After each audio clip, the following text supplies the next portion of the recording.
The sun streamed through the kitchen window, casting a warm glow on the faded floral wallpaper that had witnessed countless breakfasts and family gatherings.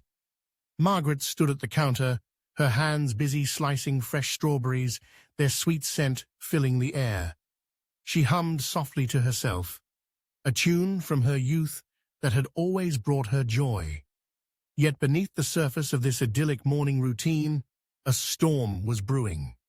A quiet, insidious change that would soon alter the course of her life and the lives of those around her.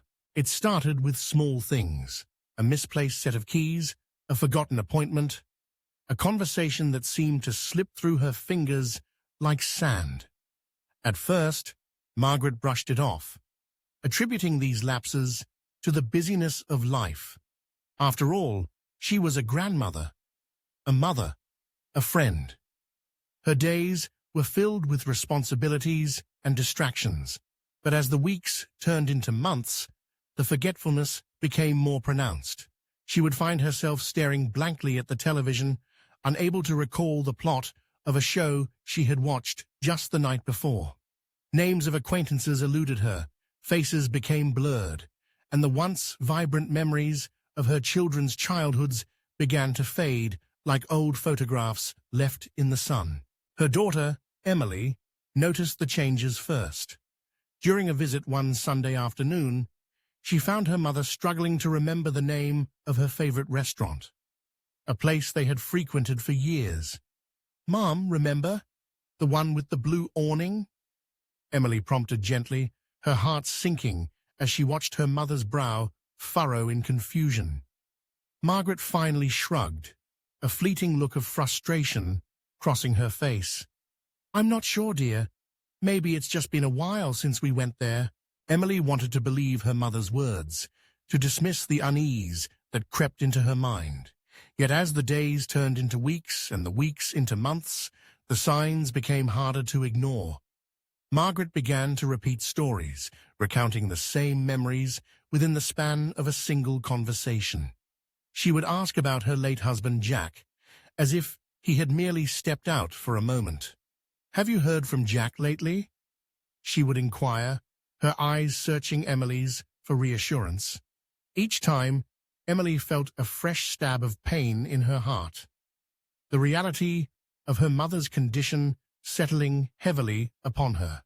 The family gathered for dinner one evening, a tradition that had been in place for years. The table was set with care, the aroma of roasted chicken wafting through the air, mingling with laughter and the clinking of glasses. But as they sat down to eat, Margaret's gaze drifted, her fork poised mid-air. "What's for dinner?" she asked, a bewildered expression on her face. Emily exchanged worried glances with her husband, Mark, and her brother David, who had also come home for the occasion. They had all noticed the changes, but how to address them? How to confront the reality that their beloved matriarch was slipping away? As the meal progressed, Margaret's confusion deepened. She struggled to follow the conversation, her mind wandering as her family discussed their lives. Emily's new job, David's recent promotion, Mark's upcoming business trip. She felt like a ghost, floating just out of reach, watching the vibrant lives around her while feeling increasingly invisible. The laughter, once a melody that filled her with warmth, now felt like an echo in a vast, empty hall. Weeks turned into months, and the family reluctantly decided it was time to seek help. Emily scheduled an appointment with a neurologist, her heart heavy with dread. They sat in the sterile examination room, the air thick with anticipation and fear. Margaret, dressed in her favorite lavender sweater, appeared calm, though Emily could sense the underlying tension. The doctor entered, a kind smile on his face, and began asking Margaret a series of questions. "What day is it today? Can you tell me the name of the current president?" Margaret stumbled on the answers, her confidence waning with each passing moment. Emily held her mother's hand tightly, her own heart racing as the doctor's expression shifted to one of concern. After a series of tests and evaluations, the diagnosis was delivered gently, but the words hung heavy in the air: early signs of dementia. The word itself felt foreign, a shadowy figure lurking at the edges of their reality. Emily's mind raced, filled with images of the vibrant woman her mother had been, the laughter they had shared, the stories that had shaped their family. How could this be happening? How could the woman who had taught her to ride a bike, who had held her hand through her first heartbreak, be fading away before her very eyes? The impact of the diagnosis rippled through the family like a pebble thrown into a still pond. Emily and David found themselves grappling with a whirlwind of emotions: fear, sadness, anger, and a profound sense of loss. Their mother was still there, yet she was slipping away, layer by layer. They began to research dementia, seeking to understand the nature of the disease and how to support their mother through the changes that lay ahead. They learned about the importance of routine, the value of patience, and the need for open communication. They discovered that recognizing the early signs of memory loss was crucial, not only for their mother's well-being, but for their own emotional health as well. As the months passed, the family adapted to their new reality. They created a memory book filled with photographs and stories from Margaret's life, a tangible reminder of who she was and the legacy she had built. They filled it with notes from her grandchildren, drawings, and cherished moments that would serve as anchors in the turbulent sea of dementia. Emily often sat with her mother, flipping through the pages, recounting stories of family vacations, holiday traditions, and the little everyday moments that had woven their lives together. Yet, the journey was not without its challenges. There were days when Margaret would become frustrated, lashing out at her children in moments of confusion. "Why can't I remember? Why can't you just tell me?" she would cry, her eyes filled with a mix of anger and despair. Emily would hold her mother close, whispering soothing words, reminding her that it was okay to be scared, that they were in this together. Those moments were heart-wrenching, a reminder of the emotional toll dementia took not only on the individual, but on the entire family. As time went on, the family learned to celebrate the small victories. A day when Margaret remembered her granddaughter's name, a moment when she laughed at a joke, a shared memory that sparked a glimmer of recognition in her eyes. They found solace in the laughter that still echoed in their home, the warmth of family gatherings that continued despite the looming shadow of dementia. They learned to adapt, to find joy in the present, even as they mourned the gradual loss of the woman they had always known. Emily began to volunteer at a local Alzheimer's support group, seeking connection with others who were navigating similar challenges. The stories she heard echoed her own, tales of love, loss, and resilience.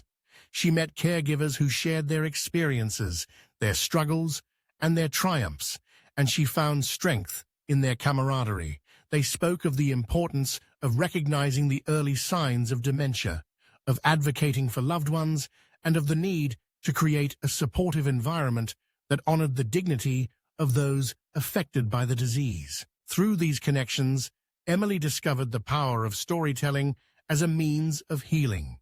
She began to write, documenting her experiences and the lessons learned along the way.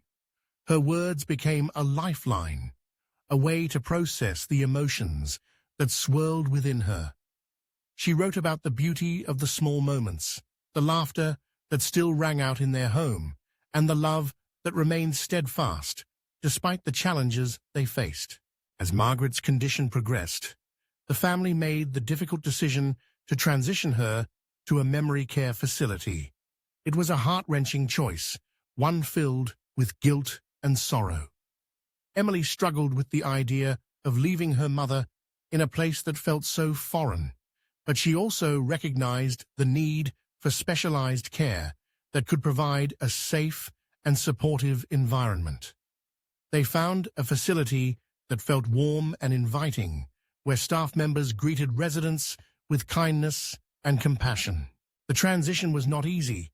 Margaret experienced moments of confusion and sadness, longing for the familiarity of home. But as the days turned into weeks, she began to adapt. Emily visited often, bringing her memory book and sharing stories that sparked joy. They would sit together in the garden, surrounded by blooming flowers, and Emily would read aloud from the book, watching as her mother's eyes lit up with recognition. In those moments, the weight of dementia felt a little lighter, a reminder that love could transcend the boundaries of memory. The laughter they shared became a balm for their souls, a testament to the bond that remained unbroken despite the challenges they faced. As the seasons changed, so did their understanding of dementia.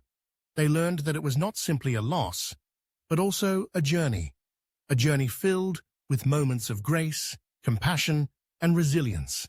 They embraced the uncertainty, finding strength in their love for one another and the memories they continued to create. Margaret may have been losing her memories, but she was not losing her essence. She remained the loving mother, the nurturing grandmother, the woman who had woven the fabric of their family together. And in the heart of that fabric lay the stories, the laughter, and the love that would endure, even in the face of dementia. Through it all, Emily held on to the belief that recognizing the early signs of memory loss was not just about diagnosing a condition. It was about honoring the journey of those affected and the families who walked alongside them. It was about embracing the beauty of the present, cherishing the moments that still shone bright, and creating a legacy of love that would carry them through the darkest days. In the end, Margaret's story became a testament to the power of resilience and the importance of recognizing the signs of dementia, not just for the individual, but for the entire family. It was a reminder that even in the face of loss, love could endure, and the bonds of family could weather any storm.